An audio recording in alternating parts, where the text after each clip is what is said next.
ang iira na patakaran bilang pagsasaayos ng debating ito. So, sumasang-ayon ba ang ating affirmative sa nabanggit? Yes, I agree. At yung negative? Sumasang-ayon. Okay mga kapatid, at by the way, ang inyong host, moderator, streamer, timer mga kapatid, Admin Russia ng Russia TV. At before natin simulan ang ating debate, syempre gusto ko muna silang bigyan ng time magpakilala at konting preview sa kanilang patutunayan ngayon at syempre kung ano yung inaasahan nila sa kanilang katunggali. So unahin natin ipakilala mga kapatid ang ating affirmatibo. Pakilala ka kapatid. Good evening po sa lahat ng mga nanonood. Ako po si Brother Ruben ng Kilada ng Seventh-day Adventist Church, San Fernando, Pampanga. Isa pong diakono at liman sa kasalukuyan at dating literature evangelist sa Metro Manila under Ding Feliciano. Ang topic na ating pag-uusapan ngayon ay prophecy. Ito ay isang mahirap na prophecy na kung hindi maingat na pag-aaralan ay mali ang magiging interpretasyon. Kaya tayo po ay gagamit ng Biblia at ng mga referensya, history, para maglapat ang tunay na kahulugan o sinasabi ng prophecy. Nawa ang kapayapaan at ang karunungan ng Panginoon ang sumaatin sa gabing ito. In Jesus' name, God bless po. Okay, so that is Brother Ruben mga kapatid. Isa yan sa hinahangaan kong debatista talaga dito sa panig ng Seventh-day Adventist mga kapatid. At tunay na defensor talaga ito ng Seventh-day Adventist. Dito naman tayo sa tututol mga kapatid. Pakilala ka kapatid. Okay, bago lang ako dito sa Russia TV, no? First time ko magdebate sa Russia TV. And of course, abangan nyo kami sa Debaters Convention this May. Meron kaming dyan, mag-start yung mga live debate. Abangan nyo rin ako dyan mga kapatid. And syempre naka-live din ako dun sa sarili kong page, Ferdinand Sustento. By the way, ako nga pala si Pastor Ferdy ng End Time. So tayo po ay nasa stand na negative sa debating ito. At babaliin po natin na ang stand ng affirmative ngayong gabi. So, yun lamang ang gagawin ko. At syempre, ipapakita rin natin kung ano yung stand natin. And I do believe na maipapakita po natin malinaw biblically doon sa mga sitas ng Biblia. Yun lamang po at God bless at salamat sa ating admin kay Rasha at sa ating katunggaling ngayong gabi. God bless po. Okay, so that is Pastor Ferdinand Sustento mga kapatid. Isa yan sa admin ng Debaters Convention at shoutout din dyan. Matagal na din kaming nagkasama nito, ilang taon na mga kapatid. At naiintindihan ko bakit kumasa siya sa topic na ito dahil ang End Time Church, mahilig talaga sila pag sinabing revelation mga kapatid. So again mga kapatid, ang topic natin ngayon ay patungkol dito sa Revelation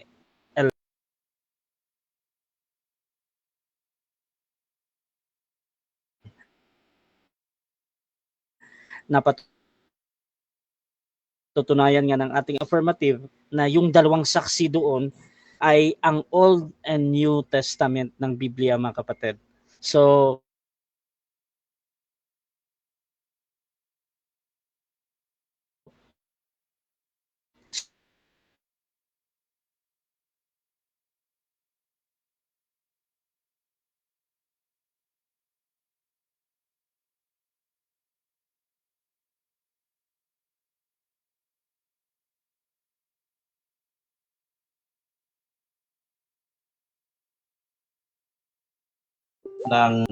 sige bro. Reference. Okay, tuloy natin. Revelation 11 verse 1, Tagalog. At binigyan niya ako ng isang tambong katulad ng isang panukat. At may isang nagsabi, magtindig ka at sukatin mo ang templo ng Diyos at ang dambana at ang mga sumasamba doon. Ang panukat na binabanggit po dito ay ang 10 utos na ibinigay sa Sinai. Ito ay sabi sa Biblia, susukatin ka sa iyong salita, sa iyong gawa at lahat ng tao ay susukatin dito sa kautusan. Tuloy natin ang sabi sa dos at ang looban ay pabayaan nyo yan, pabayaan nyo sila hanggang sa dumating sa kanilang pananampalataya. At kanila pagkat ibinigay sa mga bansa at kanilang 42 months ang banal na syudad. At may ipagkakalob ako sa aking dalawang saksi. At sila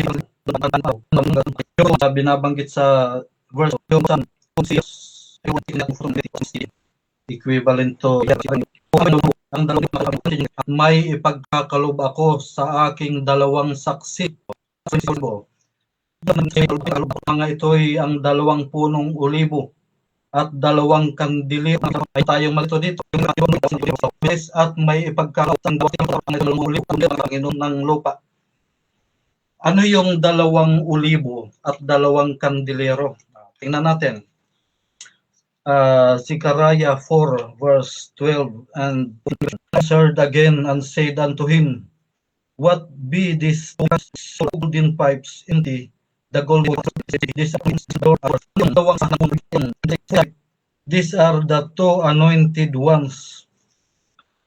Ngayon, kung ating unawan, bakit may binabanggit dito na dalawang sanga ng olibo at dalawang candlestick, kandilero, yung lalagyan ng ilawan, 109 feet and a light. Yung ilawan o lamp, ito pala yung the word of God. Sa 130, Psalms 119 verse 130, the entrance of thy word para umilaw yung candlestick sa symbolikal na ang salita ng Diyos ay ilawan. Kung ano yung reference dito sa Napier na isang French laro, the Lord will see to pray 1260 may that thus be this Revelation yung damit, nakukulabuan sila ng damit na itim. Ibig sabihin Europe nagkaroon ng batas na mayroong binabanggit na buhay. Kaya binabanggit dito na itong 1,260 years ay lagim na pangyayari. Ay imprinta sila ng English. Sabi dyan, pinatay pero pinatay naroon Biblia at makaba ng salita nito. At lahat ng mga bumabasa nito, pinapatay. Sayang ko lang ng oras. Okay mga kapatid, dyan nagtatapos ang unang pahayag ng affirm Brother Ruben ng Seventh-day Adventist. Sa Pro Ferdinand Sustento ng End Time, your time start now. 7 minutes. Okay, good evening sa lahat, sa mga nanonood sa live. Siyempre sa ating katunggali ngayon at siyempre sa ating moderator. Unang tanong ba, Bro Ruben? Sabi mo, ang two witnesses ay Old and New Testament. Ang tanong ko, sa verse 8, ito yung sabi sa verse 8, and their bodies shall lie in the street of the great city, which spiritually is called Sodom and Egypt, where also our Lord was crucified. Yung kanila daw katawan, tanong, tao ba ito o sulat?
Yes or no?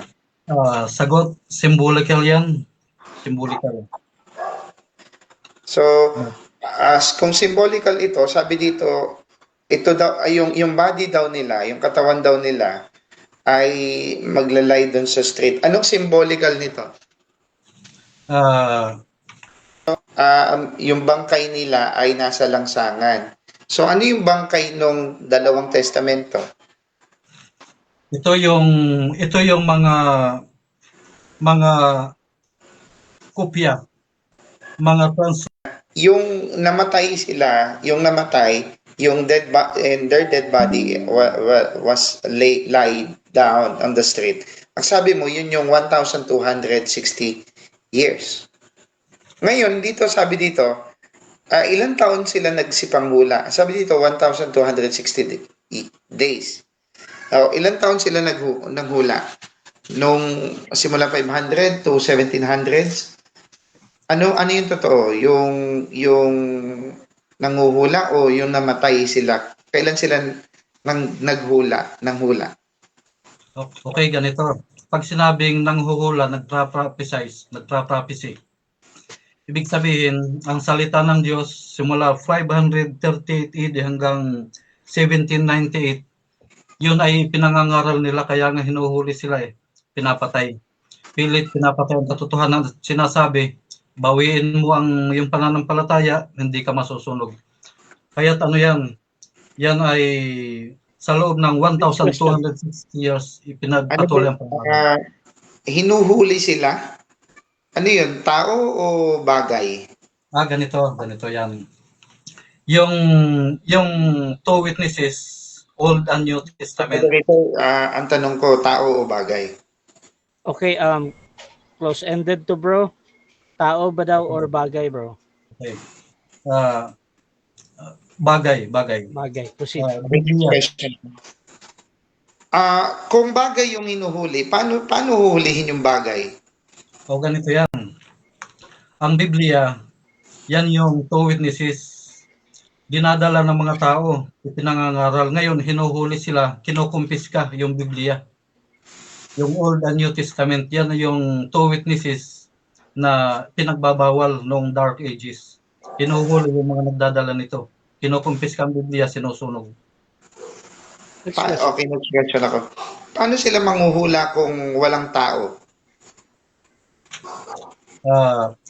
Natural, may tao dyan kasi yung Biblia, dala-dala nga ng mga tao na nangangaral nung araw, yung mga reformers.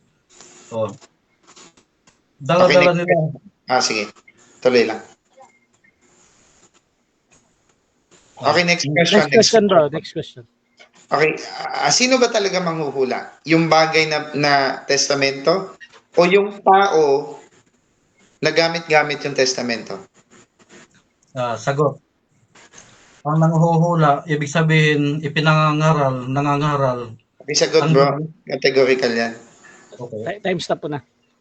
Okay, paki ano nga yung categorical, bro? Pakiulit, bro. Ang tanong ko kanina, sabi ko, sino ang manghuhula? Yung bagay na testamento o yung tao na ipinapangaral yung testamento? Yung bagay o yung tao daw? Bro Ruben. Sagot. Yung bagay o Biblia, yung bagay o Biblia ay ipinangangaral. Ang ibig sabihin kasi ng nanghuhula o nagpra-prophecy, yung nagpapahayag ng salita ng Diyos. Ibig sabihin, yung bagay, salita ng Diyos, ipinapahayag ng tao na may dala-dala nito. Ganun yan. Next question. Okay, next question ako. So, sino ang nanguhula? Yung tao o yung time. Okay, so 7 minutes time mga kapatid. At shoutout muna sa ating halos 30 live viewers mga kapatid. Kasama natin dito sa YouTube natin channel Russia TV mga kapatid. Shoutout muna sa ating nasa live si Nelly Esteban. Sabi niya, ang Katoliko na simbahan ang nag-compile ng Biblia. Sabi naman ni Jamaica Africal, ang layo aral mo, Ruben. Vincent Cueva, sabi niya, hindi totoo yun na ang dalawang saksi ay old and new. Kalukuhang aral yan. Nelly Stevens, sabi niya, why did the church burn the Bibles in the Middle Age? The same church that canonized the Bible has also copied, preserved, and protected it from the beginning. When unauthorized and false translation began to appear, the church exercised her right to protect God's pure word. Mahaba siya, no? Basahin nyo na lang. Shoutout kay Ben B. Menz. Sabi niya, then when the church is taken up, Moses and Elijah appear in Revelation 11 and preaches Jesus Christ to them, and the Holy Spirit took from the Gentiles, and the rapture comes from the church to be taken up, and the Jews that is left here will be preached for 3.5 years because he said. Medyo mahaba din yung mga comment nila, mga kapatid. Basahin nyo na lang, ha. Zed Watashi, ayan. Alading Gregorio ng Baptist, shoutout sa iyo, bro. Zed Watashi, Almazura Rashid, ayan. At Samuel Tahuda, yung founder ng MCGO. Shoutout sa iyo, bro. Romeo, sabi niya, napansin ko si Bro Ruben na nag-study pa ng topic niya. If you failed to prepare, you prepared to fail. At yun, mga kapatid, Ernie Luma ng Rangers of God. Shoutout sa iyo, bro. Buti may pumapatol pa kay Ruben. Nelly Stevens, no, and the church did not kill anybody. So mga kapatid, dako tayo sa 10 minutes na pagtutol ng ating negative Pastor Ferdinand Sustento ng End Time Church. Your time start now. Okay, good evening sa lahat. So, shoutout din dyan sa mga fans natin dyan. So, siyempre sa Debaters Convention din. So, nakakalungkot. This May pa kami mag-start ng live debate. So, okay, ngayong gabi, patutunayan ko na mali ang aral na ang dalawang saksi ay bagong tipan at luma at bagong tipan. Bakit? Unang-una, mali ang exegesis ni Bro Ruben. Dahil masyadong ginawa niya symbolical lahat. Pagdating sa Book of Revelation, hindi ka pwedeng ang gagawin mo, pipiliin mo kung ano yung how do you interpret it, no? So parang ang gusto niya, hindi pwedeng literal to. Pero tingnan natin kung hindi ba pwedeng literal tong pahayag 11. Sabi dito sa verse sa verse 3, at may pinagkaloob akong dalawang saksi. So the Bible explicitly tells us dalawang saksi ito. Okay? So dahil nabasa niya yung witness ay ito na yung parang testament. So how could it be na magwi-witness ang testamento kung walang tao? No, diyan siya sasablay kasi katulad kanina tinatanong ko siya, sino ang manghuhula? Manghuhula yung papel, 'di ba? Ang old ay nakasulat, ang new ay nakasulat. Paano manghuhula yan kung walang taong gagamitin? So definitely wrong yung exegesis niya. So bakit? Ang kanyang binasihan ay yung salitang saksi, no? Pero hindi pwedeng maging saksi yung sulat kamay, yung sulat sa papel, no? Ang saksi yung may magsasalita talaga. So sino sila? Ano daw gagawin nila? Sila'y magsisipanghulang 1,260 araw na nararamtan na magagaspang na kayo. At tinukoy ng Biblia ang salitang sila. Okay? Hindi ito pwedeng gamitin na pag sinabing sila, may pinapatungkulang person, tao. O no, being.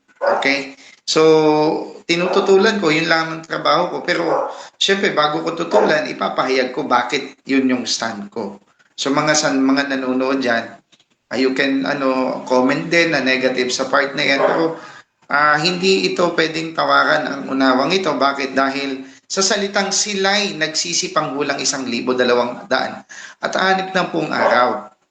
Ang nakakapagtaka, si Barney Ruben, ginamit niya yung 500 AD hanggang 1700 AD. Gayong kung nagsisipanghula sila, sabi doon, 1,200 araw, 60 araw. Hindi niya alam, itong 1,260 days is equivalent to 42 months. Hindi pwedeng dyan lang manghuhula yung Old and New Testament.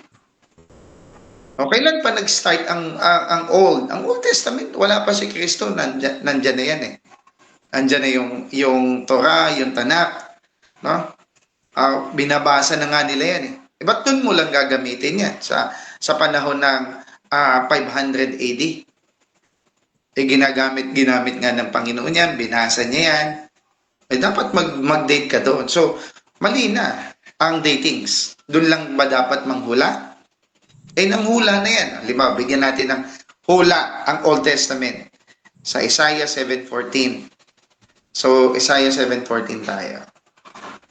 Kaya ang Panginoon nga ay magbibigay sa inyo ng tanda. Narito ang isang dalaga ay magliling. At manganganak ng isang lalaki at tatawagin ang kanyang pangalan na Emmanuel. Kailan ito nahula? That's here, the time of Isaiah, napakalayo nito. I think 400 years from Jesus or 300 years. More than 500 pa, mga siguro maganon. So, ridiculous yun kung sasabihin natin na ang panghuhula tawag dito, ng Old and New Testament ay 500 AD lang. So, hindi po pwede yun. Ano pa yung gusto nating sabihin? Wait lang nawawala yung aking video. Wait. Ayun. Okay. So, sabi dito, balik ako doon sa talata. At verse 5, at kung nasahin ng sino man na sila'y ipahamak, o ginamit na naman yung salitang sila'y ipahamak, ang apoy ay lumalabas sa kanyang bibig. May bibig daw yung witness. Natural yan person yan eh. No? So paano mo ito anuhin? May bibig ba yung sulat? May bibig ba yung testamento? Sabi ko nga kanina, nung tinanong ko siya, umami naman siya, tao ang manghuhula. So yung tao yung may bibig. So doon pa lang, umaamin na si bro eh. Okay? At sabi dito, apoy ang lumalabas sa kanyang bibig at lumalamon sa kanyang mga kaaway. May kaaway daw siya. At kung nasahin ng sino man na sila'y pang ilang pronoun ito. No? Sila'y ipahamak ay kailangan, sabi dito, ay kailangan ang mamatay sa ganitong paraan. Okay, ito pa, sabi niya dito, sa verse, diretso na ako doon sa verse 7. At pagkatapos nila, ang kanilang patotoo, may patotoo yung person. Sino yan? Yan yung tao na gagamitin ng Panginoon 1,260 days sa tribulation period para sa huling pagmemensahe niya para doon sa Israel. So yun po yan. Sabi dito, ang hayop na umahon mula sa kalaliman ay babaka sa kanila at pagtatagumpayan sila. Huwag mo sabihin, nagtagumpay ang demonyo doon sa Old and New Testament. Hindi nagtagumpay ang demonyo dyan eh. At sabi dito, at sila'y papatayin. Napatay ba yung Old and New Testament? Hindi nga eh. Kay Brother Ruben, hindi rin, sang-ayon naman siya sa akin, hindi rin mamamatay. Pero sabi dito, papatayin. O verse 18 na mo, katunayan na mamamatay sila. Pag sinabi ko sila, hindi yan tinutukoy bagay o testamento. Mahirap yan gawing symbolical. Bakit? Kasi may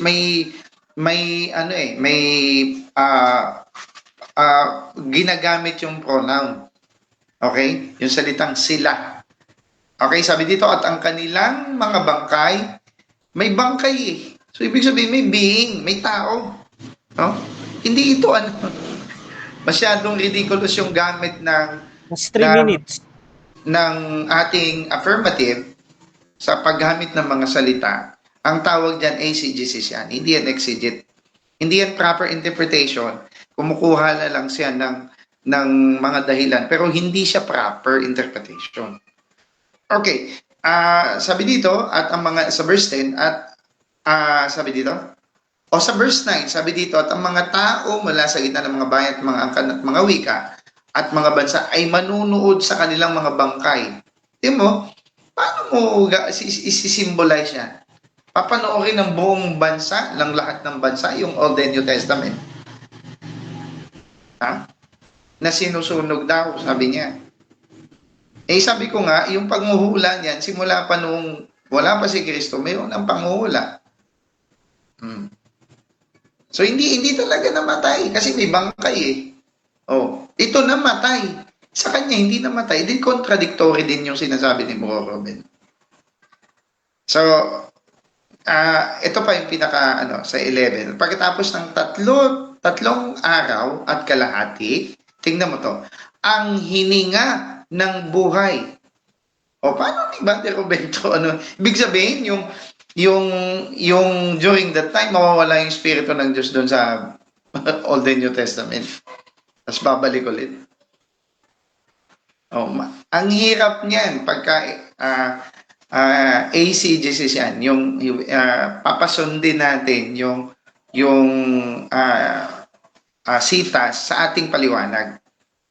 Dapat sumunod tayo doon sa sitas. Last 1 minute. Okay. So, masasabi ko lang dito sa tagpong ito, doon sa mga talatang binabanggit niya, hindi po yun totoo. Bakit? Ang primary identity talaga nitong dalawang witnesses, malinaw doon kahit sa Zechariah chapter 4, may ilawan. Ay sabi niya kanina doon sa awit, nagmumula ang ilaw doon sa salita ng Diyos. Eh kung itong dalawang kandelerong ito ay walang oil, ilaw ba yan?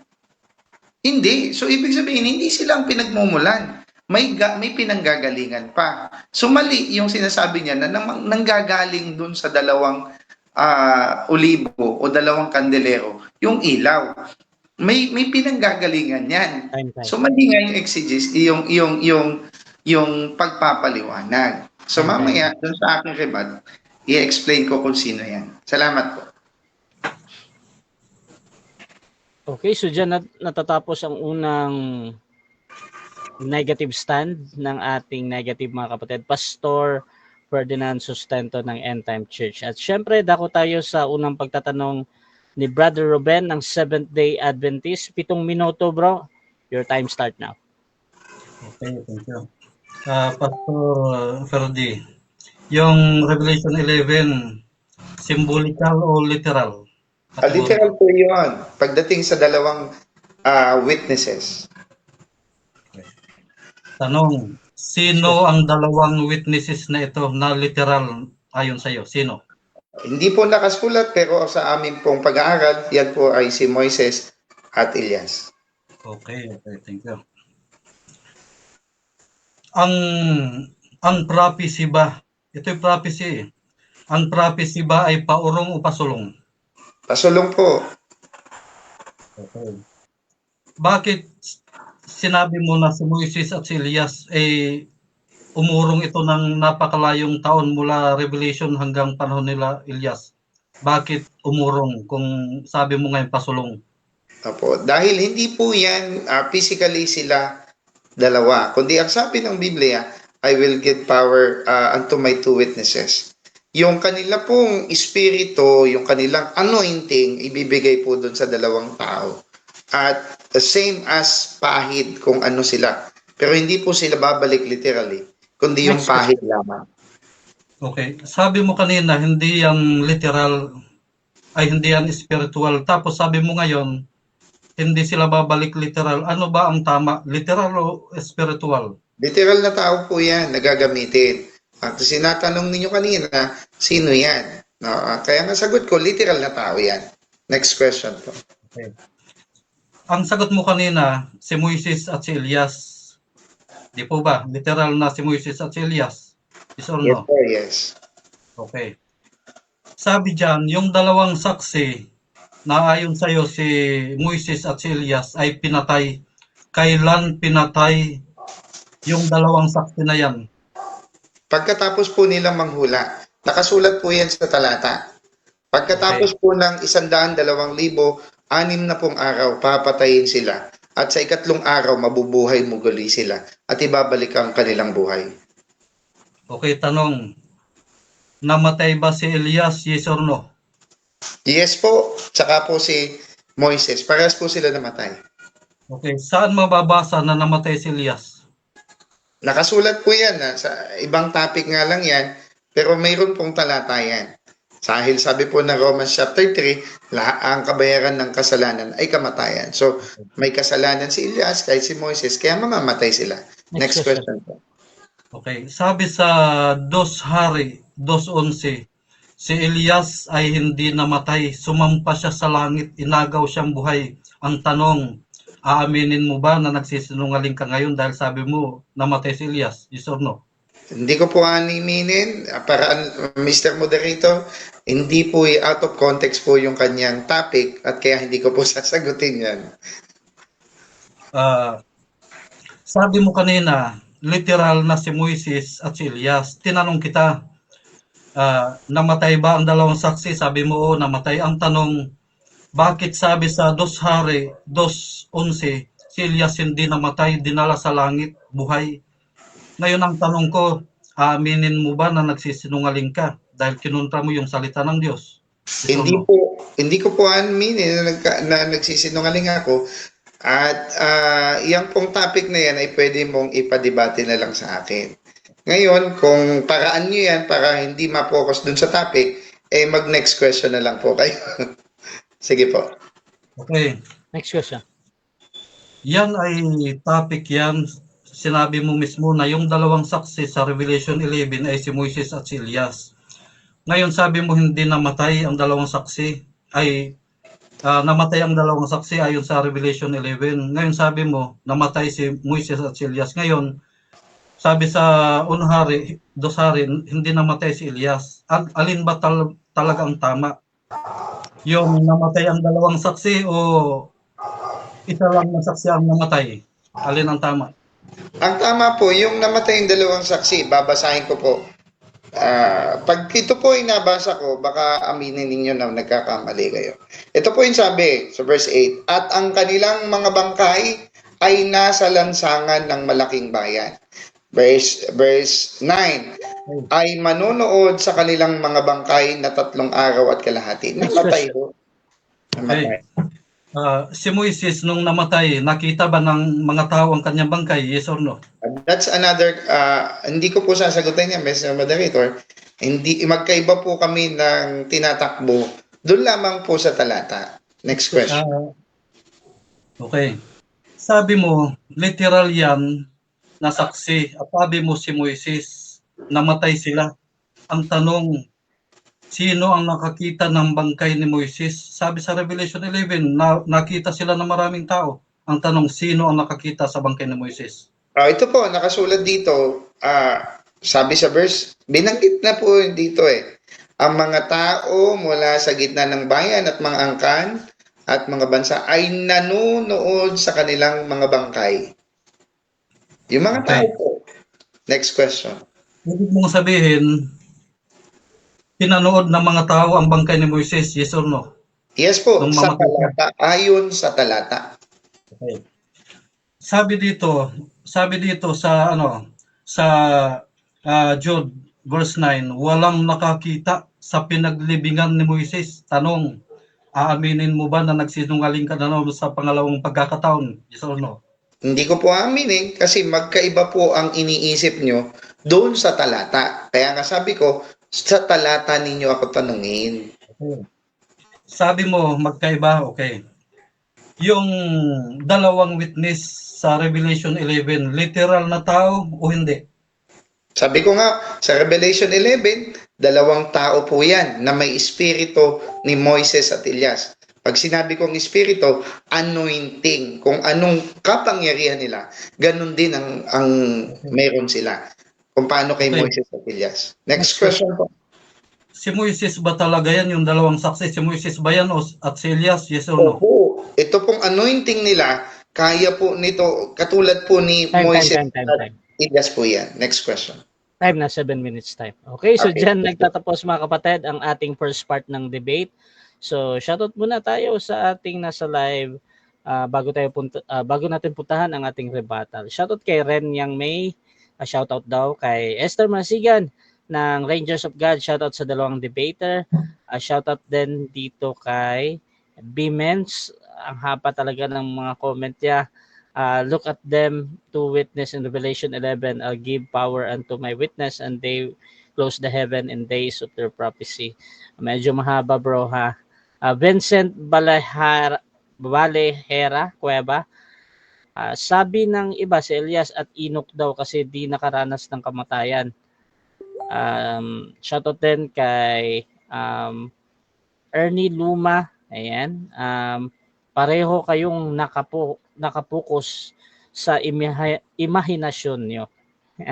Shoutout din kay Neil Steven. Sabi ko nga, there are different interpretation of the Bible. Not just literal, but in the Bible is only one. They are called typology. Ayan. June Ria, sabi niya, halatang walang alam sa propesya si Mr. Negative.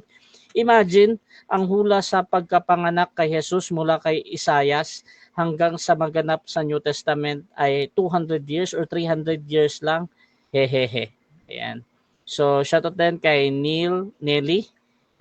The Old Testament prepared the way for the New Testament. Person and event in the OT prefigure, foreshadow, anticipated, and symbolize person and event in the New Testament. Shoutout din kay Vincent. Question ko naman sa negative. Alam ko naman na tao yung dalawang saksi.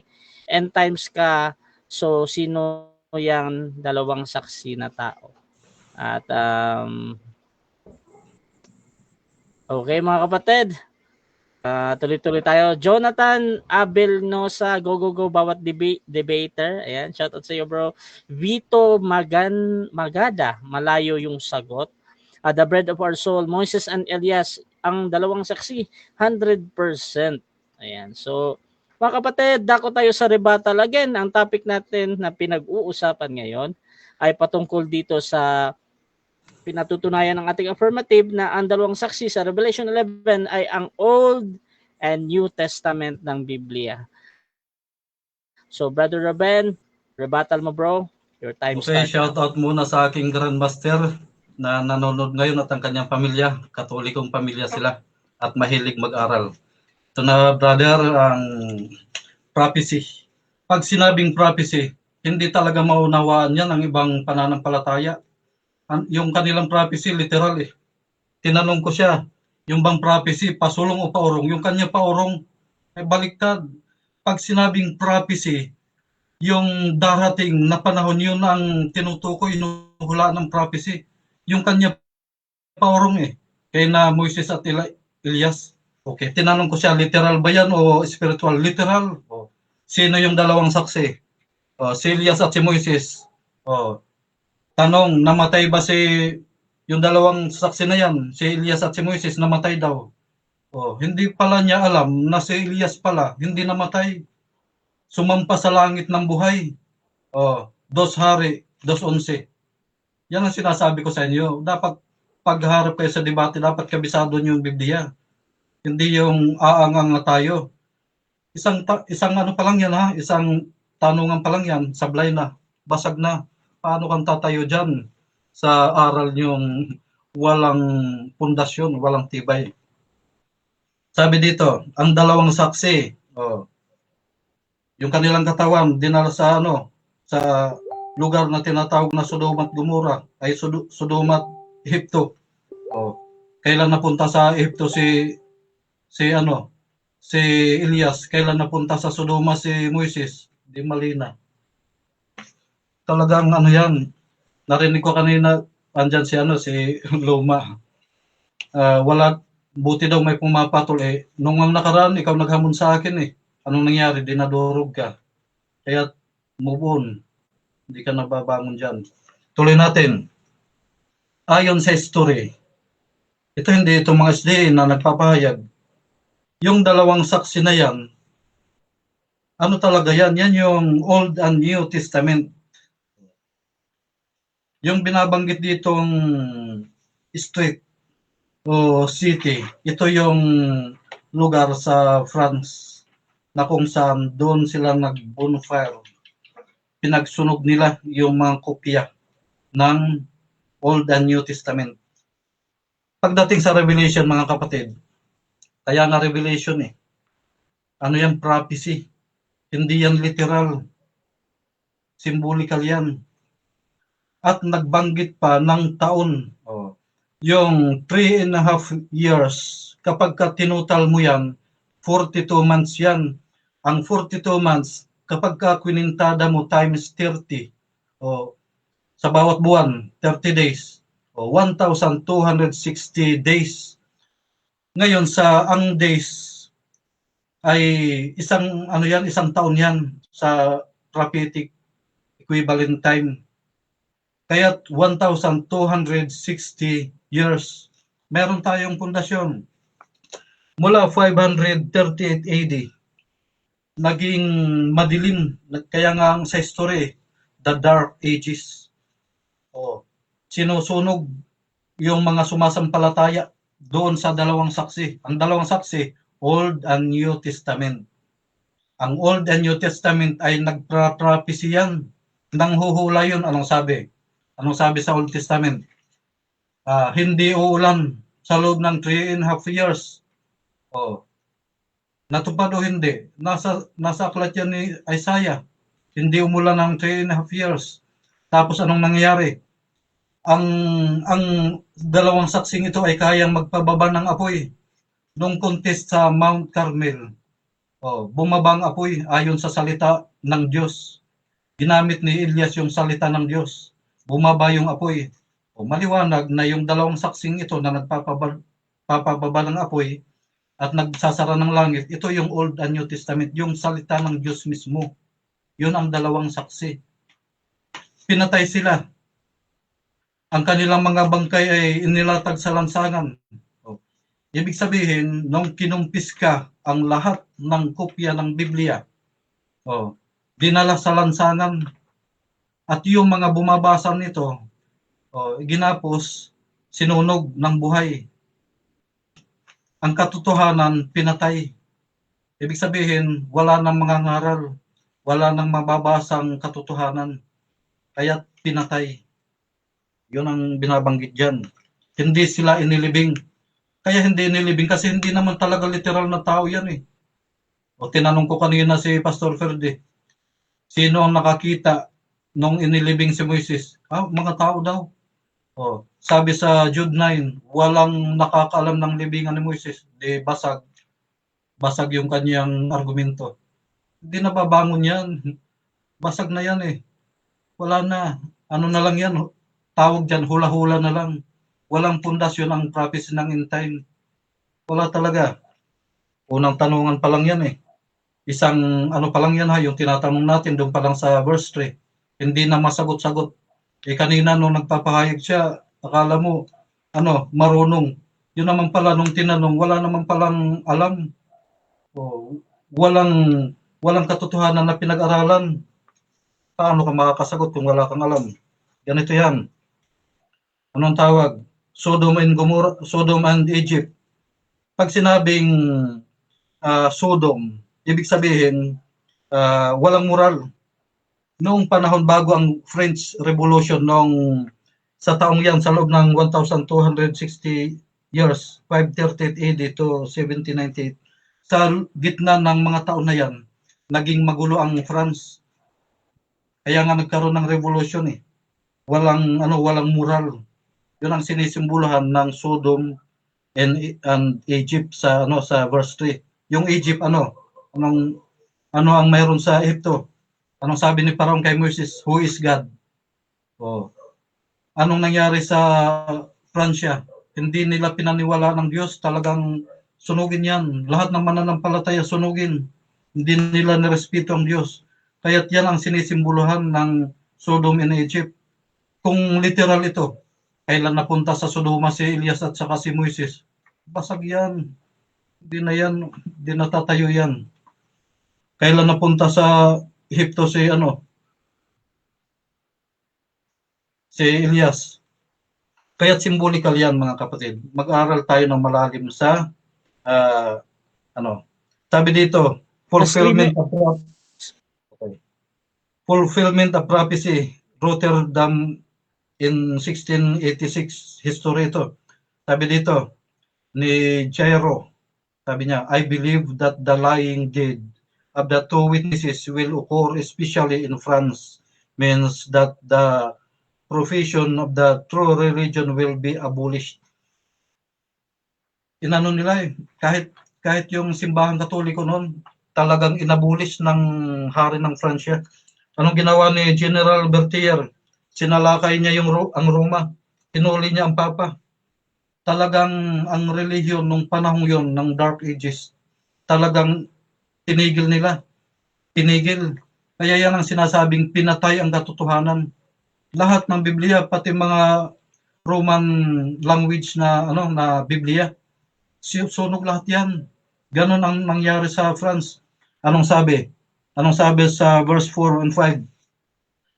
Ang sino mang manakit sa dalawang saksing ito ay sasaktan din. Anong nangyari sa France nung panahon yon? Nagkaroon ng mga salot. Milyon-milyon ang nangamatay. Yun ang parusa. Yun ang katuparan ng hula. Yung dalawang saksi, Old and New Testament, sinunog nila, pinagbawal nila, sinaktan nila, pinatay nilang katotohanan. Sinalot ngayon ang buong Europa. Nagkaroon ng patayan, nagkaroon ng revolusyon. Kaya nga nasa history, French Revolution. Maliwanag na itong pinatutunayan natin, literal. At mayroon tayong sinusundang pundasyon. Hindi yung hula-hula lang. Hindi hula-hula. May pundasyon, mayroong history. Mahaba ito kulang lang ang oras natin Kaya nakatindig at ayon sa katotohanan mismo ng talata sa talata, ang salita ng Diyos ay ilaw. Ang salita ng Diyos ay tanglaw. Yun ang sinisimbolan ng olibo at ng candlestick sa Sakaraya 4:11 hanggang 14. Ito yung dalawang saksi. Symbolical din yan. Dalawang sanga ng olibo at dalawang candlestick. Palagyan o ilawan. Sabi sa Salmo, yung binasa natin, ang salita ng Diyos ay tanglaw sa iyong mga paa at liwanag sa iyong isipan para ikaw ay tumalino. Ngayon kung pipilitin nating sasabihin hindi yan Old and New Testament, talagang walang tanglaw sa ating pag-iisip. Malabo. Thank you. Okay mga kapatid, so dako tayo sa second cross, pero by the way, gusto ko palang i-shoutout muna yung nag-spam ng between sa atin. Brother Ernie Luma, maraming salamat bro sa 5 sunod-sunod na pagbibigay. At si Ren Yang Maiden, nagbigay din ng 10 star. Maraming salamat. I think they enjoyed this topic. Medyo kumbaga malalim kasi revelation. At dito tayo mga kapatid. Ayan, tumunog na naman. Shout out again, Ernie Luma. Thank you, bro. Bro, Pastor, 7 minutes. Your time start now, bro. Okay. Unang tanong, bro. Sino yung dalawang saksi sa Sakaraya chapter 4? Nandun na ba yung Old Testament? Yung New Testament? Yes or no? No. Ang binabanggit dyan, mayroon akong ibibigay sa dalawang saksi, ang dalawang sanga ng olibo at dalawang candlestick. Hindi yun mismo yung saksi, yung dalawang olibo at candlestick. Idadagdag. Next question. Next question. Ano ba talaga? Yung dalawang saksi, yung luma at bago, na nasa Old Testament yun? Ibig mo sabihin, yung New Testament nandun sa Old Testament noon? Yes or no? No, kaya nga dalawang saksi. Old and New Testament. Yan ang dalawang saksi. Ngayon, nagbigay ng isa pang halimbawa, isa pang example ang Panginoon na ito yung tanglaw. Magiging tanglaw at magiging liwanag. Next question. Okay, next question ako.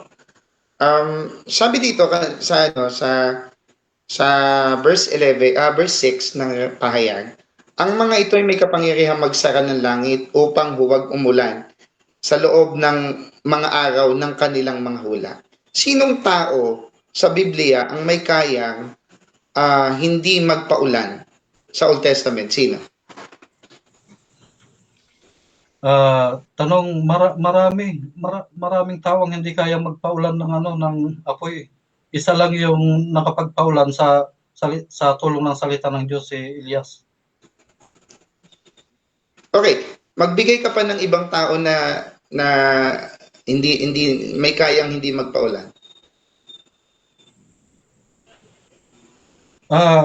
Yung tinatanong mo hindi magpaulan, may kayang hindi magpaulan. Ang pinatutunayan ko, nagpaulan. Ano yung tanong para magsalubong Hindi, tayo. sabi mo maraming may kayang magpaulan o hindi magpaulan. O magbigay ka ng hindi ng kayang magpaulan. Sagot. Ayon sa Old Testament, naganap ang pagpapaulan ng apoy sa panahon ni Elias. Yun ang nangyari. Okay, sa panahon ni Elias. Tama ba? Okay. Yes. Okay. Next question ako. Sabi dito, at may kapangyarihan sila sa mga tubig na mapaging dugo. Sinong tao sa Old Testament yung may kakayanan na gawing dugo yung tubig? Okay.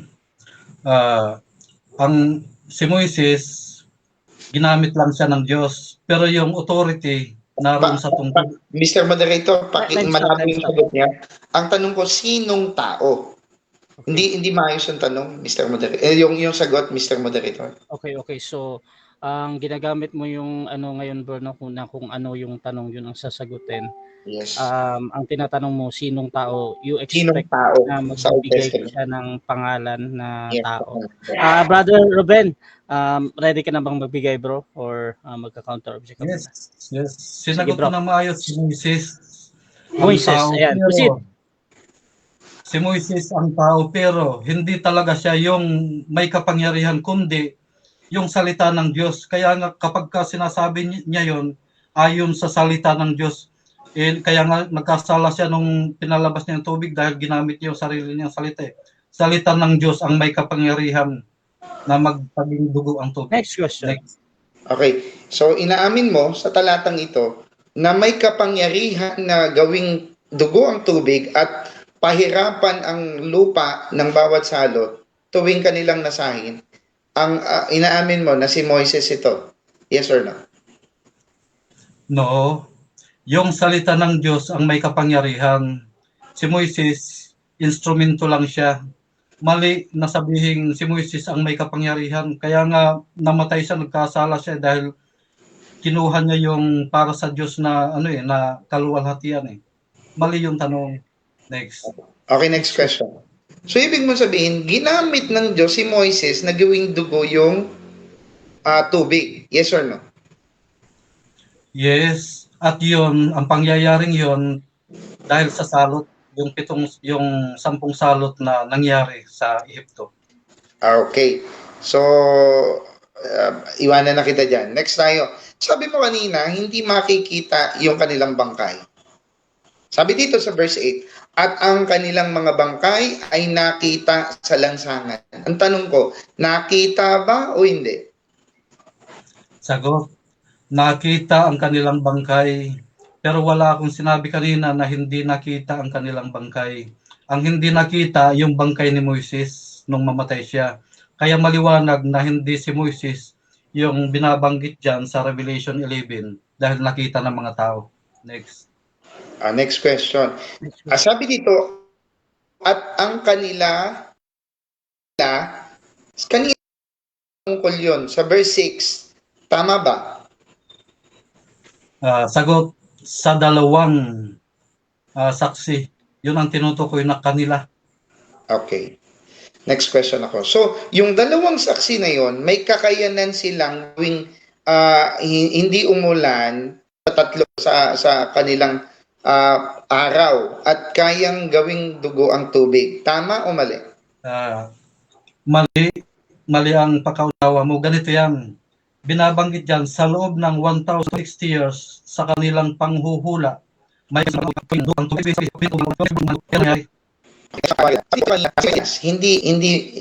hindi nakita na sabi ko si Elias no, natay. Yes sir. Yes, nagkasala siya nung inano niya yung bato nung tinalo niya at kinuha niya yung Diyos yung talagang may power dyan. Kamatayan, tama o mali? Yes. Si Elias, may Time something negative. Shoutout muna nagbigay siya ng 10 star.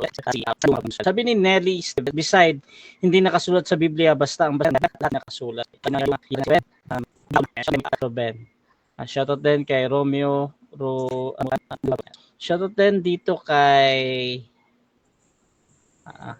Kanyang May. Ayan, shoutout sister ng Ted. At kay Vincent, symbolical sabi niya. Papatayin nga may bangkay at bubuhayin at pinaakyat sa langit. Kalukuhang aral mo, affirmative. So dako tayo mga kapatid sa ating rebuttal ng negative. Pastor Ferdinand Sustento ng End Time Church. Your time start now, bro. Okay, salamat bro, Rasha. Salamat po dyan sa mga comment nyo. So, dun sa mga basher naman, okay lang din. So, ulitin ko, sa negative part ako. At I do believe medyo malabo ang stand ng ating affirmative. Bakit? Hindi masyadong malinaw yung kanyang mga pinagsasabi. Okay? The way he explained or yung interpretation, malabo.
Sa Revelation chapter 11 ay yung patungkol doon sa dalawang saksi. Okay, sino yung dalawang saksi? Pag tinignan natin yung verse 6, ito yung may kakayanang magsara ng langit. Sa verse 6, ito sabi niya, ang mga ito ay may kapangyarihang magsara ng langit upang huwag umulan sa loob ng araw na kanilang mga hula. Dito, sa tagpong ito, ma-agree si Bro Ruben na si Elias ang gumawa niyan sa Old Testament. Okay? Ewan ko sa kanya, pipilitin niya ang salita ng Diyos daw o yung testamento ang may kaya. Magulo. Sino ba doon sa dalawa? Old or new? No? Ang labo nun. Doon naman sa comment kanina, na parang isabay ko na din sa sagot, hindi ko daw alam yung hula. No? So I just may approximate no sa time ni Isaiah. Pero if you allow me, siguro pwede kong sagutin yun. Pero hindi ko na matandaan yung no. Pero kaya ko namang sagutin. Punta ko dun sa isa pa. Sabi nga dito, at may kapangyarihan sila sa mga tubig na paging dugo. Umamin siya, si Moises yan. Okay? So ngayon, etong talatang ito, kanino mo ito i-apply? Sabi niya, ang salita ng Diyos daw ang may kaya niyan. No? Hindi mo nga pwedeng maging saksi ang sulat. No? Malabo si Ruben. Bakit? Ang pinipilit niya yung testamento. Sinunog daw yung Biblia. Ewan ko sa kanya, sinunog yung Biblia, sino nagpasunog? Actually, hindi naman naubos yan eh. Even if you check the history, the Catholic Church preserved their own Bible. Halimbawa, Latin Vulgate, hindi yan nasunog eh. O sa panahon na noon, it's more on Protestant versus Catholic, no? The Roman Catholic Church. Yun naman yung magkaalaban noon eh. Ewan ko sa kanya kung ano yung sabihin mo kung ano. Actually, it was the Catholic Church, so hindi nagbibigay sa mga tao ng kopya ng English Bible. Kaya nga napilitan yung ibang mga Catholic dati na maglimbag ng Biblia. No? Hindi nawala yung Biblia. No? Hindi nawala. No? Kaya nga, ewan ko sa Buddy Robert, ang talata, sabi dito, namatay. Tapos ina-apply niya, namatay yung Biblia. Namatay yung Old and New Testament. Paano nangyari yun? Pag namatay, ibig sabihin na wala ng buhay. Hindi pwede mangyari yun. Hindi ganoon ang how to exegete that verse. No? Ang linaw, may bangkay eh. No? Ang gagawin niya, symbolical ito. Ang linaw, may bangkay sa langsangan. Tapos sasabihin niya, hindi ko daw alam yung Sodom in Egypt. Hello? Yung Sodom in Egypt, tinukoy ni Kristo sa panahon niya, doon yan sa Jerusalem. Siya ang hindi may alam. No? Bakit? Nagbabasa lang eh. Paano ka makananalo sa debate niya kung binabasa mo lang yung mga articles mo? Hindi mo kabisado. No? So, doon sa sinasabi ko, yung Sodom in Egypt, yan yung mismo Jerusalem ngayon. Tinutukoy niya hula yan. Sabi niya, paatras daw ako. Hindi ako paatras. Iba yung Moises and Elijah doon. Iba yung Moises and Elijah sa future. Bakit? Binabanggit ko, may power sila ni Moises and Elijah. What I mean power is the anointing of Moses and Elijah. Hindi babalik yung dalawa, kundi may anointing lang sila nung dalawa. Paano ko nalaman? Halimbawa, sa panahon ni John the Baptist, meron daw siyang spirit and power of Elijah. Pero hindi naman siya talaga si Elias. So, ganun din pala. Pwede pala tayo magkaroon ng spirit and power of Elijah. So, yung tao pwedeng makaranas ng katulad ng na-experience ni Elijah. So, pero hindi siya mismo si Elias. O, nasa Lucas yan, chapter 1, verse 17. No? Future event nga ito. Tingnan mo to. Para saan ba si Moises and Elijah? Nandun yan sa Malakay chapter 4. Ito yung prophecy na gagawin nila.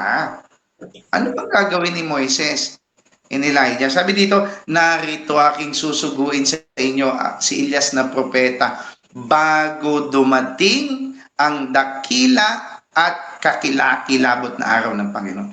Bago mangyari ang Armageddon, may susugo munang Elias. Ewan ko kung alam ni Bro Robento. Oh. Future event ito, hindi ito nangyari per se lang kay Juan Bautista. Nangyari kay Juan Bautista yung dakilang araw. Pero hindi nangyari kay Juan Bautista yung kakilakilabot na araw. Kailan pa yung kakilakilabot na araw ng Panginoon? That is the day of vengeance of the Lord, na igaganti niya lahat na nangyari at sisirain niya lahat ng kamay ng tao, gawa ng kamay ng tao dito sa mundo. That is the second coming of the Lord.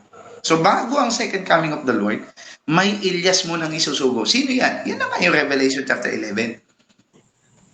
Napakasimple lang naman ng interpretation ng Biblia. Hindi naman ako nag-interpret, binabasa ko lang eh. No? O sabi diba, tingnan mo, ito sa verse 11, at pagkatapos ng 3 araw at kalahati, ang hininga ng buhay na mula sa Diyos ay pumasok sa kanila. Diba mo yung Bible from 500 to 1700s, wala. Kasi namatay eh. Dapat walang Bible ng 500 AD to 1700 AD. Maling exegete yan, bro. So, pinapayo ko sa iyo, aralin mo. Bakit?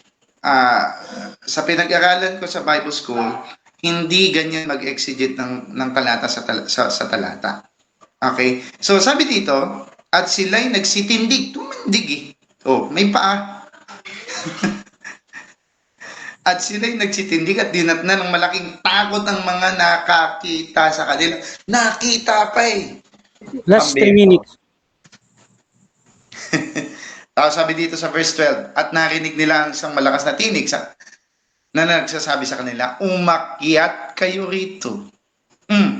Ibig mo sabihin, nung from 500 to 1700s, biglang yung Testament, Old and New Testament, umakyat sa langit. Nasaan yung Old and New Testament ngayon? Di ba hanggang ngayon? That's year 2024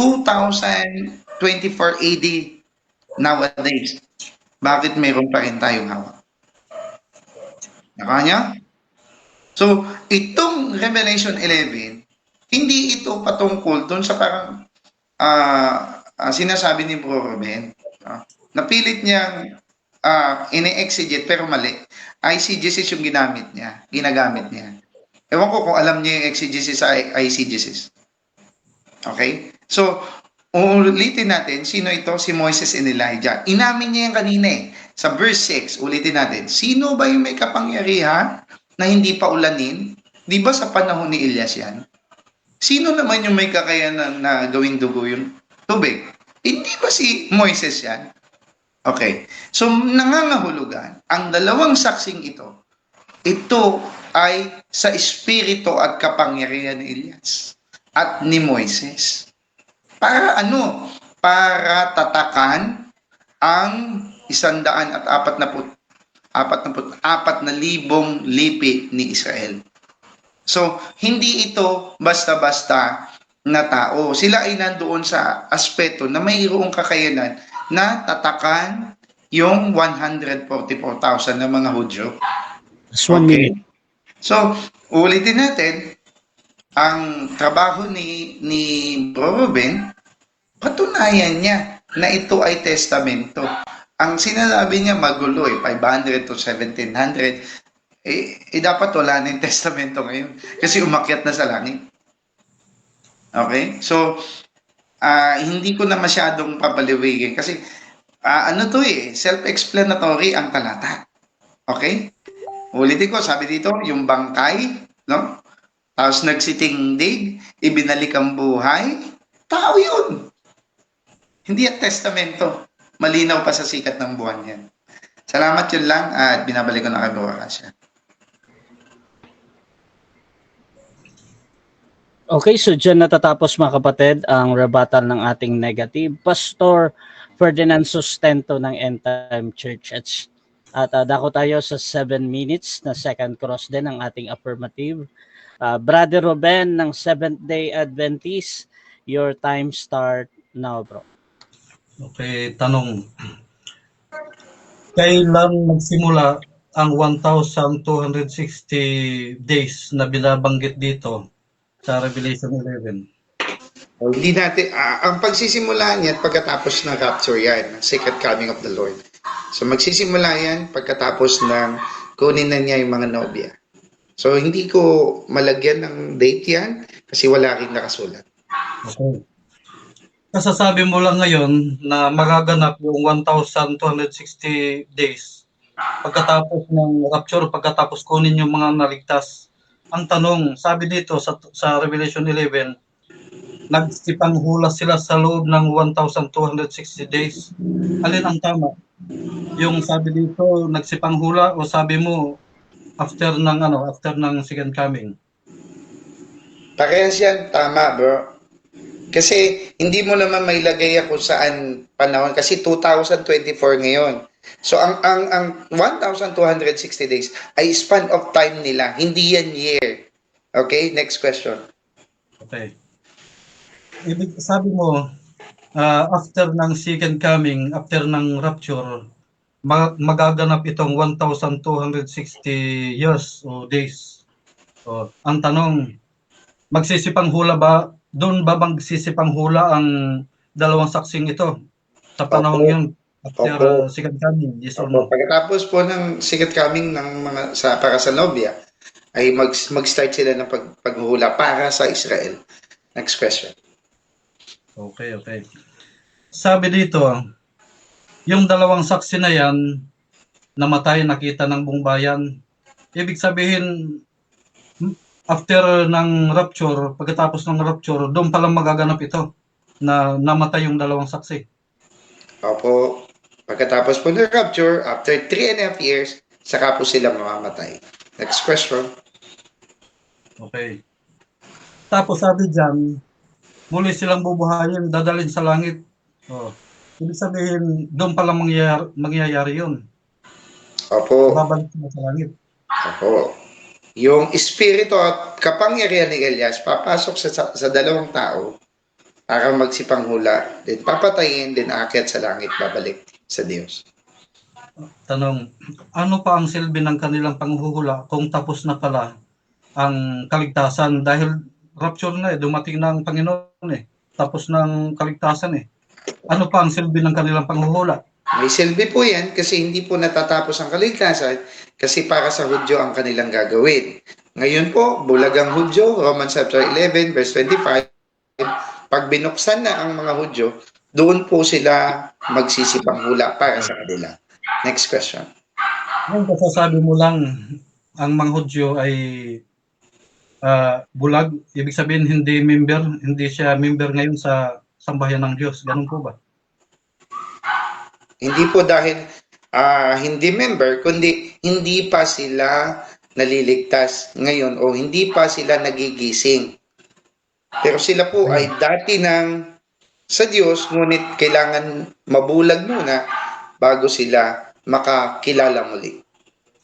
Sabi ni Pablo sa Efeso 2:11-13, ang mga Israelita dahil sa pananampalataya ay nasa panig na ng Diyos at tayo mga Hentil dapat sumanib sa kanila. At ang mga Hentil at ang mga Hudyo ay hindi itinakwil ng Diyos ayon sa Roma 11. Alin ang tama? Yung sabi mo na hindi pa naanib sa bayan ng Diyos o naanib na ayon kay Pablo? Tama po yung sinabi ko dahil sinabi po sa Romans chapter 11, pinutol sila dahil sa katigasan ng ulo nila at inugpong dito yung mga Hintil. Iba ang covenant ng Diyos sa Hintil at iba din sa Hudyo. Next question. Alin ang pinutol? Yung buong bayan o yung sanga lang? Yung sanga po. Yung sanga, yun yung Israel. Okay? Yung puno, yun ang Diyos. So tayo, inugpong tayo.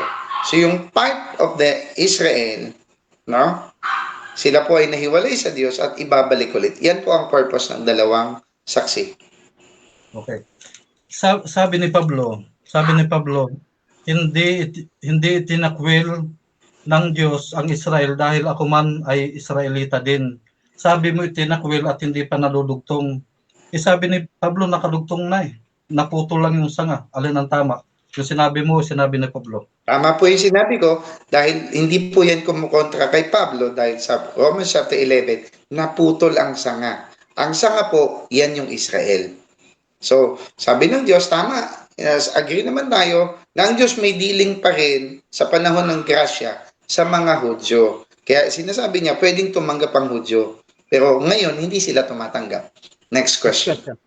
Okay. Balikan natin. Sabi mo kanina, after ng rapture ng second coming, may pangangaral pa. Tama po ba? Tama po. Okay. Ibig sabihin, mayroon pang masasama ng panahon yun. Meron pa rin po kasi may hindi nga tatanggap at mayroong tatanggap. Sabi sa Revelation 22 verse 11, sa pagtatapos ng palugit ng kaligtasan, ang masama ay magpakasama pa at ang matuwid ay magpakatuwid pa at ang banal ay manatiling banal. Amen. Sabi mo, ayun po tayo na. Okay, sabi mo may pangangaral pa. Sabi sa Revelation 11:12, tapos na yung kaligtasan. Tapos na yung masama at saka yung mabuti. Alin ang tama? Yung sinabi ni Kristo, yung sinabi mo na may pangangaral pa? Yung Revelation 22:12 po na yan, hindi po yan sa panahon ng 1,260 days. Yan po ay sa panahon na pagkatapos ng Armageddon. Next question. Okay. Sabi mo kanina, yung espiritu ni Elias at espiritu ni Moises ang itatatak sa 144,000. Saan mababasa? Yan sinabi mo. Hindi ko po yan sinabi. Next question. Okay. Time. So binabawi mo, kasasabi mo lang kanina. Time. May basta ko. Time Hindi na. ko sagutin yan, bro, Kasya. Hindi, running time yan. Okay, So, thank you. Diyan nagtatapos mga kapatid ang second part ng ating debate, which is yung ating second cross at second stand nila mga kapatid. So shoutout muna sa ating nasa live kay Jamaica Africal. Walang alam si Ruben sa Revelation. Sabi ni Ermi Alfonso, shoutout kay Vladimir Ali Butod at Dudes Aris. Ayan. Shoutout din kay Nelly. Tradition say the two witness ay si Peter and Paul na namatay as a martyr in Rome dahil they witness Christ. Sabi ni Maria de la Barnedo, hala, iba rin ang aral pala ni Pastor kung kailan nakuha na saka palang manghuhula. At shoutout din kay Liluch. Hello bro Ferdinand, ikaw ba yung naging admin ng FB group sa Salita ng Diyos? At Bemens, now there yet 3.5 years promise. If you notice this witness of the Revelation 11 prophecy, 1,203 score days, exactly 3.5 years now, and they were in the sackcloth. Now watch their ministry, what they are. Now these two witnesses are killed. Now they return to the Jews after the rapture of the Gentile church. The Gentile church goes home for the wedding supper. And as Rebecca was taken into Abraham's place with Isaac, and there was married, and Rebecca and Isaac come out with full possession of everything that Abraham had, it all went to Isaac. Absolutely, and it could not come to Isaac until first Isaac was married. Oh, hallelujah. There you are. Shoutout din kay Ernie Luma, palpak talaga si Ruben. Vincent Cueva, at na-confirm ni Zacarias na 2 tao yung 2 saksi. Emmy Alfonso, I am watching si Bro Ferdinand Sustento pala, ka-debate ni Bro Ruben. Magaling din yan. At shoutout din kay Clito. Sabi niya, the spirit or the content of the prophecy of the two witness, Moses and Elijah, are the testimony of Jesus preached by Apostle Paul and all apostles in Revelation 19 verse 20. Revelation 11 verse 3. Romeo Ramuran, ang pagkaalam ko, si Kristo lang ang nag-iisang namatay at nilibing at nabuhay muli. Si Moises, namatay at nabuhay. Tama ba? At Arnie Luma, iyak pala si Ruben, member niya. Ikakahiya. At shoutout din dito kay, okay, so dako tayo mga kapatid sa ating final conclusion. Mauna dito si Pastor Ferdy ng End Time Church bilang negative na okay, basahin ko muna ang topic. Bilang negative mga kapatid na ang 2 saksi sa Revelation 11 ay ang Old and New Testament. 5 minutes, Pastor. Your time start now. Okay, so ulitin natin, no? Negative tayo dito. So, napatunayan ko na mali yung kanyang stand ng affirmative. Bakit? Unang-una, pinakita ko sa talata yan, hindi tayo umalis sa talata. Siya, hindi niya na-explain eh. Verse by verse. Ako, inisa-isa ko yung talata.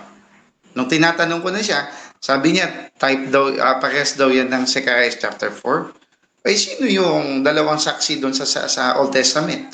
Nangangahulugan ba na pati yung New Testament nandun na sa Old Testament? Napakalabong aral niya. Kaya napatunayan ko dito na mahina yung affirmation ng affirmative. Bakit? Hindi kayang i-stand ang kanyang aral.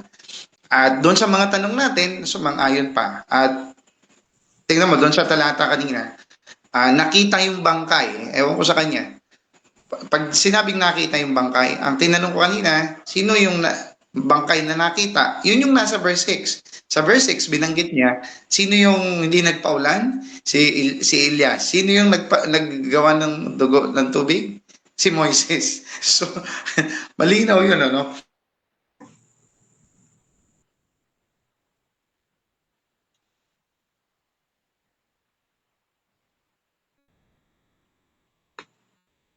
Nawala yata. Malinaw yan. So, sino yan? Ha? Yan yung mga Old Testament saints. Kasama dyan si Elias. Ang tanong, namatay ba si Elias? Namatay. Sumangayon naman siya. Lahat ng may kasalanan, mamamatay. Tingnan mo, Romans chapter 3, verse 23, for the wages of sin is death. Huwag mong sabihin, walang kasalanan si Elias dahil hindi siya mamamatay. Siguro that's another topic. Another topic na pwede niyang i-raise sa akin. No? Pero sana galing-galingan naman niya. Medyo mag-aralin pa.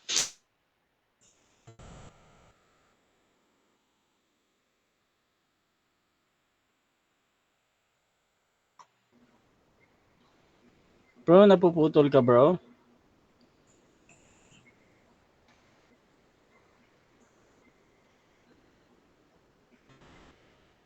Time stop muna. Pastor Ferd, napuputol ka Pastor Ferd?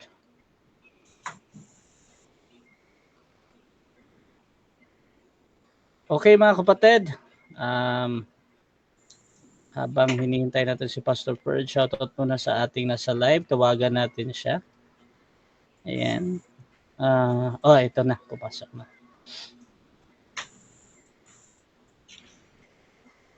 Pastor?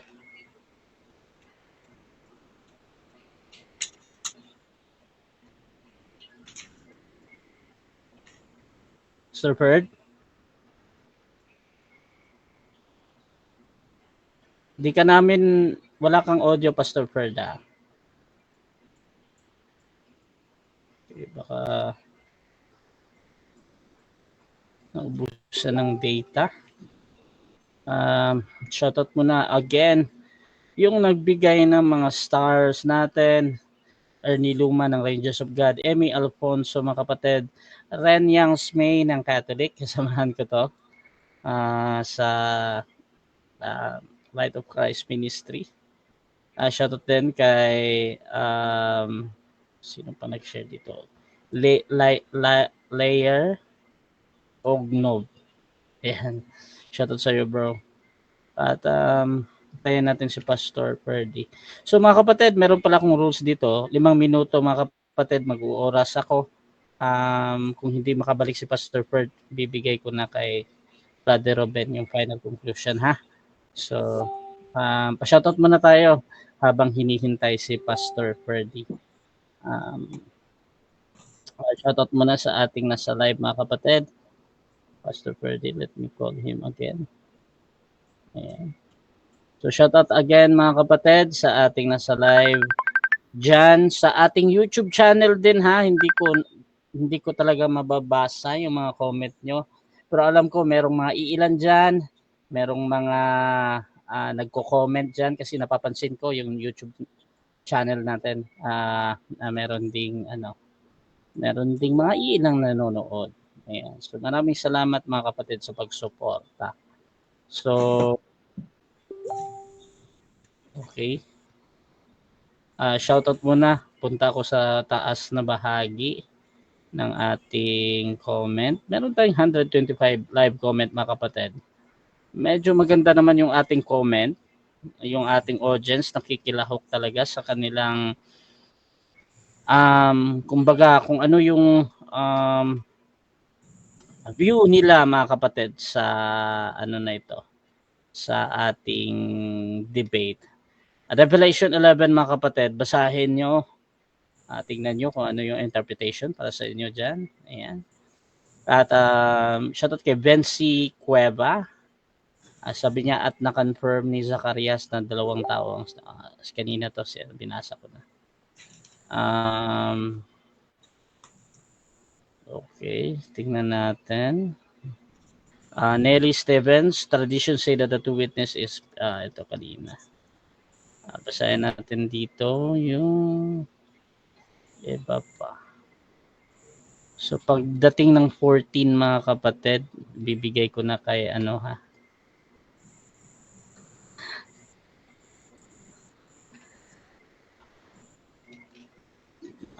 makakabalik ka pa ba, Pastor?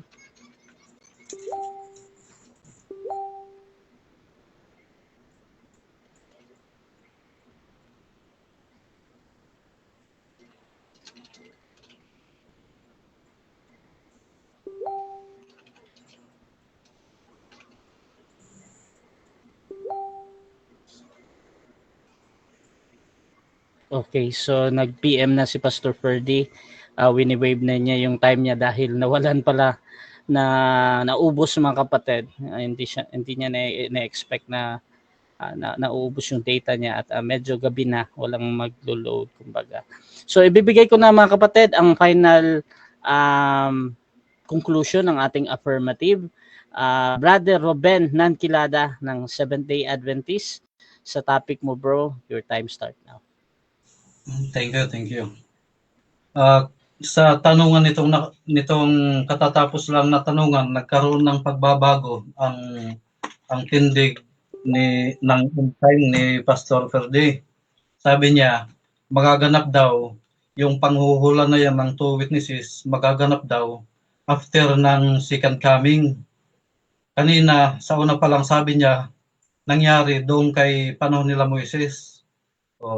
Di nagkontra-kontrahan na yung sinasabi niya. At sa panahon ng matapos ang second coming, wala nang pangangaral, tapos na ang pagliligtas. Walang sabi sa Revelation 20 verse 6, mapalad at banal ang makasama sa unang pagkabuhay na maguli. Walang kapangyarihan sa kanila ang ikalawang kamatayan. Pero yung hindi makakasama sa first resurrection, everlasting death na ang hatol. Dagat-dagatang apoy yan. Sa 1 Tesalonica 4:16 at 17, pagdating ng Panginoon, bubuhayin yung mga namatay mula kay Adan hanggang sa panahon natin ngayon, at yung mga buhay dadalhin sa langit. Bakit mag-iiwan pa ang Diyos, si Kristo, ng mga buhay dito sa lupa? Isabi, magkakaroon ng lindol, napakalakas na lindol, papatayin lahat ang mga tao dito na hindi kasama sa kaligtasan, ayon sa Revelation 6. Ganito yan. Dito sa Revelation 11, verse 15 pataas, second coming ito.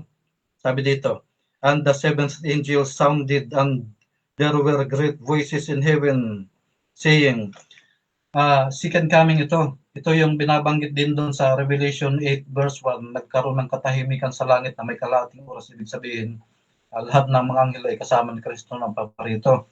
Kukunin lahat ng mga maliligtas, dadalhin sa langit. Bakit mag-iiwan pa siya ng hindi mga naligtas, at bakit may pangangaralan pa? Isang napakalaking maling aral yan. Kontra sa Biblia yan. Kontra. At yung sabihin na itong prophecy sa Revelation 11 ay mangyayari pa sa after ng second coming, maling aral yan. Kabulaan ng aral na sabihin. Doon pa lang magkakaroon ng panghuhula, tapos ay pagpapaulan ng apoy, gagawing dugo. Tapos na ang panahon yun eh. After ng second coming, anong sabi? Ibababa yung New Jerusalem, Revelation 21. Lahat ay mabuti na, wala ng bahid ng kasamaan. Bakit sinasabi na doon pa mangyayari yung Revelation 11? Nagkontra-kontra, basag na. Kaya pagdating sa Revelation na prophecy, kinakailangan mayroon tayong alam dyan. Hindi yung marami ngayon nag-aaral kunwari, nagsiseminar, pero mali ang interpretasyon. Yung sasabihin walang alam si Brother Ruben, prophecy ang tinitindigan natin eh. Yun ang nilalaban natin eh. Kaya hindi po pwede yan. Si Pastor Ferdy, unang tanungan pa lang, nagkabasag-basag na, nagkagulo-gulo na yung kanyang tindig. Si Elias, sabi niya, nagkasala. Wala mababasa nagkasala si Elias. Dinala nga siya sa langit eh. Kung nagkasala man, halimbawa nagkasala, ba't dinala siya sa langit ng buhay? Hindi siya namatay. Mali na sabihin namatay si Elias. Ano na yan? Kontra na yan sa Biblia. Yun namang sa Old Testament na binabanggit na yung naging dugo. Dahil sa salita ng Diyos. Dahil yun sa salita ng Diyos, umulan ng apoy dahil sa salita ng Diyos. Ganun yun. Kaya't maliwanag na ang salita ng Diyos na may Old and New Testament. Sabi sa Zacarias, nakumpirma daw sa Zacarias 4:11-14, 2 branches of olive. Ibig sabihin, Old and New Testament. Pag sinabing olive, pinagkukunan niya ng langis, liwanag, para magkaroon ng liwanag. ang salita ng Diyos ayon sa awit 119 verse 130, liwanag, tanglaw. O, kaya maliwanag na yung nasa Zacarias 4:11 hanggang 14, two branches of olive. Ito yung Old and New Testament. Yung olive ay pinagkukunan ng olive oil, yun ang pinanggagatong nila sa candlestick. Binabanggit din doon sa Zacarias 4:11 hanggang 14. Dalawang sanga ng olibo at candlestick, lalagyan ng ilawan. Kaya tama ang ating tinitindigan na yung salita ng Diyos, yan ay may dalawang branches, Old and New Testament. Thank you. Okay, so bigyan ko na lang ng time magpasalamat si Brother Ruben sa halos 30 live viewers natin, bro. At yung mga sumusuporta din, pasalamat muna, bro. Maraming salamat sa Russia TV at kay Brother Russia, maraming salamat sa napakahusay ng pagkikater. At ang ating platform na patuloy na nagniningning at lumalakas ng lumalakas pagdating sa pagpapahayag ng mga salita ng Diyos. Ang mga debate, ang pagdidebate ay tinatawag na comparative study. Ano yan? Parang nagsisermon o parang nangangaral, ganun yan. Kaya't maraming salamat sa ating mga sumusuporta. Maraming salamat sa ating mga kapatiran dyan. Sa mga nagko-comment, pabor o hindi sa akin, maraming salamat sa panonood sa gabing ito. Mabuhay kayo at pagpalain kayo ng Panginoon. At sa ating mga sponsor, maraming salamat din sa patuloy na pagsuporta, financial at saka spiritual. Nawa ang pagpapala ay sumating lahat sa pangalan ng Panginoon. Amen. Excuse me. Thank you. Thank you. Okay, in behalf naman ni Pastor Ferdy, thank you din sa lahat ng sumusuporta dyan sa End Times, sa The Beatles Convention, mga kapatid, at dun sa kanilang ministry. Ayan. So, Russia TV gusto din magpasalamat sa lahat ng sumusuporta, lahat ng sponsor, mga kapatid. At kung gusto nyo sumali sa ganitong gawain, pwede kayo mag-PM sa akin or maghamon man sa ating debatista na nandito. Nandito si Brother Ruben. Walang inuurungan to, mga kapatid. Kahit sinong I think na ano na siguro ni Bro Ruben yung halos lahat, no, ng religion na malalaki.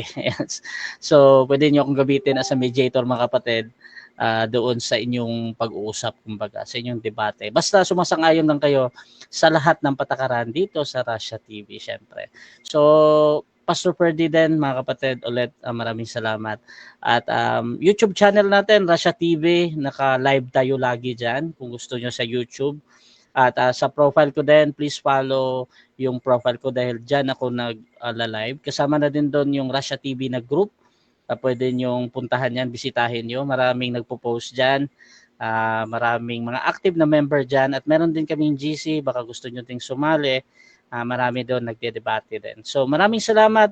This is Admin Russia ng Russia TV and